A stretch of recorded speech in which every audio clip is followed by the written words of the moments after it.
naglaro ang Ryokyu Golden Kings laban sa team ng Meralco Bolts sa Japan at home court ng Kings sa game na ito. Nagparamdam si Carl Tamayo laban sa Meralco Bolts at pinostehan nga niya at iniskuran itong si Almazan. Maging sa depensa ay hindi nga niya pinalusot itong si Black at kanya namang nabutata ang kanyang layup.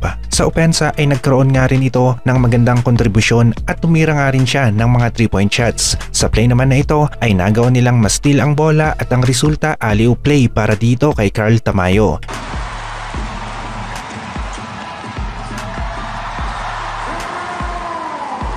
Nagtapos ang laro sa score na 89-61 at panalo sina Carl Tamayo at ang Ryokyu Golden Kings. Nagkaroon naman si Tamayo ng 7 points, 3 rebounds, 1 block at 1 assist. May nakita tayo na isang magandang matchup dito sa East Asia Super League at ito ay ang laro ng anyang Jungkwanjang Red Boosters laban sa Tokentex Tropang Giga. Alam na natin kung sino ang naglalaro nga dito sa Korean Basketball League at ito nga ay si Ren Sabando. At kilalang kilala rin natin kung sino-sino naman ang mga coaches at senior consultant dito sa team ng Tokentex. Magandang pagkakataon ito para turuan ng anyang ang Tokentex at malaki rin ang posibilidad na isa na namang learning experience nga ito para sa team ng TNT. Viral ngayon ang chokehold ni Draymond Green dito kay Rudy Gobert kasi simula pa lamang ng laro at wala pang score ang Minnesota at Warriors pero nagkainitan na kaagad ang mga players ng Warriors at Wolves na kung saan nagsimula nga ito sa pagitan ni Klay Thompson at Jaden McDaniels. Pero itong si Draymond Green ang may pinakamas kapansin-pansin na ginawa nga dito kay Rudy Gobert at ngayon nga ay tinitignan ng NBA kung magbibigay pa ba sila ng iba pang sanction dito kay Draymond Green.